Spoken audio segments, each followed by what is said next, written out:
نمرود مغلوب ہوا، غلبہ ابراہیم کو ملا. فرعون برباد ہوا، غلبہ موسیٰ کو ملا. ابو جہل برباد ہوا، غلبہ محمد الرسول اللہ کو ملا. لاغلبن انا ورسولی، جب تک اللہ کے ساتھ مخلصانہ تعلق رکھنے والے اس کے دین کے نام پہ مر مٹنے کو میدان عمل میں موجود ہیں، اللہ کا دین غالب آئے گا، اس کے نبی کی حرمت عظمت اور نام غالب آئے گا. اللہ اور اس کے رسول کے ماننے والے عزت یاب ہوں گے. جو اللہ اور اس کے رسول کی مخالفت کرے گا اذلین، ان سے زیادہ ذلیل زمانے میں کوئی نہیں. عبداللہ ابن حذافہ گئے، اللہ کے نبی کا مراسلہ نامہ مبارک، دعوت دی ہے اس خبیث کو توحید کی، اپنی رسالت کی. نامہ مبارک پڑھا، سیکھ پا ہو گیا. یہ کون ہے جو اپنا نام میرے نام سے پہلے لکھتا ہے؟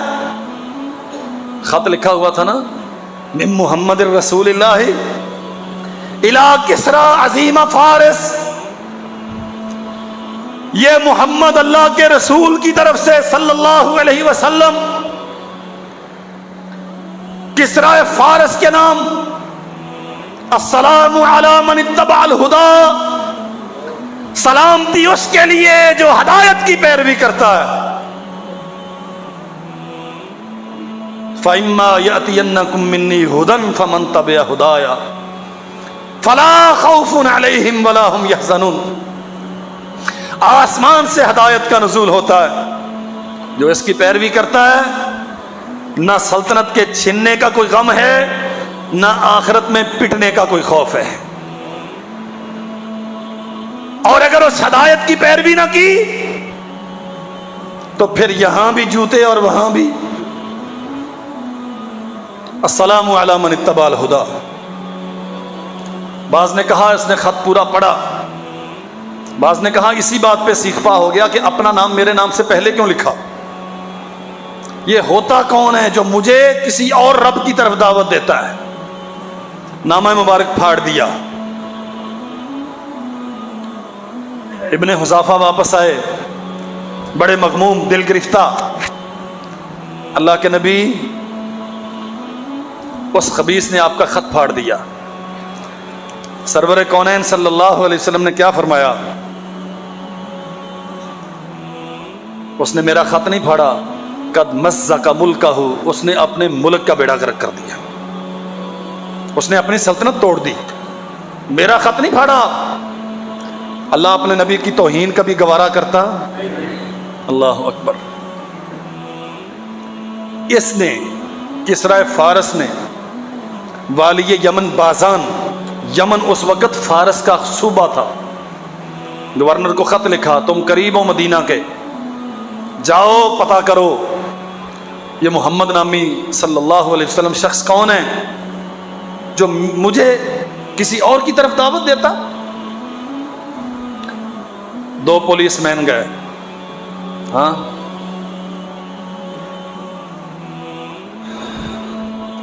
آپ نے اشتعال دلایا ہے ہمارے بادشاہ کو، دم پہ پاؤں رکھا ہے.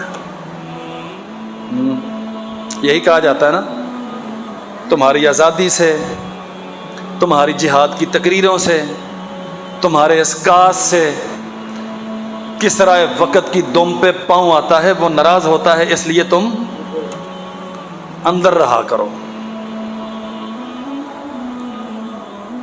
ہم آئے ہیں، اس نے ہمارے حاکم کو لکھا، بازان کو، اور بازان نے ہمیں بھیجا، ہم آپ کی گرفتاری کے لیے آئے. اور کہتے کیا ہیں؟ ہمارے رب نے ہمیں آپ کی گرفتاری کا حکم دیا ہے. فرق سمجھو میرے بھائیوں. کہتے ہمارے رب نے ہمیں آپ کی گرفتاری کا حکم دیا اس لیے کہ آپ نے ان کے دم پہ پاؤں رکھا، اشتعال دلایا آپ نے انہیں. فرمایا اچھا ٹھہرو، کل بات کریں گے. کل تشریف لائے، انہوں نے پھر مطالبہ کیا، چلے ہمارے ساتھ، آپ کی گرفتاری کے لیے آئے ہیں. ہمارے رب نے آپ کی گرفتاری کے لیے بھیجا ہے. فرمایا سنو، ان ربی قتل ربک، میرے رب نے تمہارے رب کو قتل کر دیا ہے. میرا رب تو وہ ہے نا جو آسمانوں پہ ہے، اور تم نے اپنے جیسے کاٹ کے الو کو اپنا رب بنایا. نہیں سمجھے بات. اگر امریکہ رب ہوتا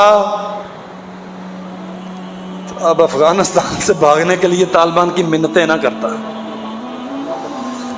اگر برطانیہ رب ہوتا تو یہ تمہارے اس خان کے ترلے نہ کرتا کہ کچھ کرو وہاں سے بندے چھڑوا دو. اگر ان کے پاس کچھ اختیار ہوتا نا، کہتے نہیں مولوی صاحب باتیں آپ کی ٹھیک ہیں لیکن آخر اتنی بڑی طاقت ہے. یاد ہے نا لوگ کہا کرتے تھے دنیا میں امریکہ کی مرضی کے بغیر کچھ ہوتا، سب کچھ اس کی مرضی سے ہوتا. اللہ کی قسم اگر ایک پتا بھی امریکہ کی مرضی سے گرتا ہوتا نا تو آج ساری دنیا کفر پاکستان کی منتیں نہ کر رہے ہوتے کہ ہمارے بندے چھڑوا دو وہاں سے. حالانکہ وہاں کوئی قید ابھی کوئی قید. اللہ اکبر. ان ربی قتل ربک، فرمایا میرے رب نے تمہارے رب کو قتل کر دیا. وہ حیران ہے اس بات پہ، یہ کیسے ہو سکتا ہے؟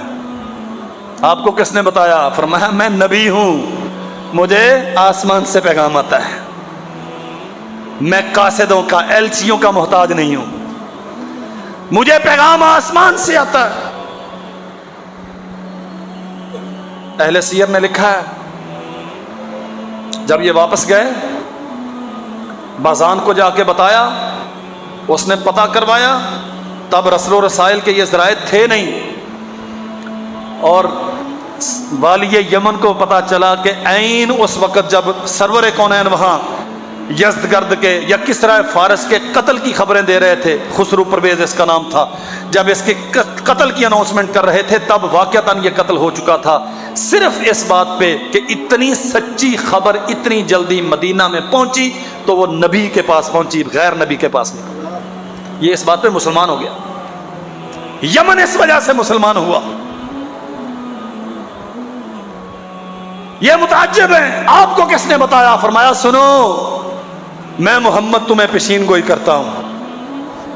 ان دینی و سلطانی سیبلغ ما بلغ ملک کسرا،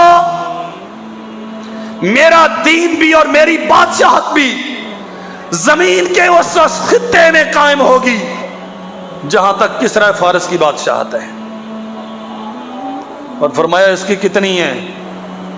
وَيَنْتَهِي إِلَى مُنْتَهَى الْخُفِّ وَالْحَافِرِ، جہاں آسمان کا سورج کرنے بکھیرتا ہے، جہاں رات سایہ فگن ہوتی ہے، جہاں ہوائیں چلتی ہیں، جہاں پرندے چہچہاتے ہیں، وہاں میرا دین بھی پہنچے گا، میری بادشاہت بھی پہنچے گی. اور پہنچی کہ نہیں پہنچی؟ آدھی دنیا تک پہنچی. قسم اللہ پاک کی مجھے یقین ہے اللہ باقی آدھی دنیا پر بھی محمد کی بادشاہت قائم کرے. یہ سارے بھاگیں گے، کوئی دم مارنے کی ضرورت نہیں رکھے گا. بھائیو مسئلہ صرف یہ ہے ہم اپنے رب کے ساتھ مخلص ہوتے ہیں. اقبال نے کہا تھا نا، سنا دیا ہے گوش منتظر کو حجاز کی خاموشی نے آہد، وہ عہد جو صحرائیوں سے باندھا گیا تھا پھر استوار ہوگا، نکل کر صحرا سے جس نے روما کی سلطنت کو الٹ دیا تھا. سنا ہے قدسیوں سے میں نے وہ شیر پھر ہوشیار ہوگا. یہ شیر ہوشیار ہونے کو ہے. انشاءاللہ اللہ کے ساتھ مخلص ہو جائیں. یہ زمین کیا دنیا بھی ساری آپ کی ہے، جنت بھی آپ کی ہے. وآخر دعوانا الحمدللہ.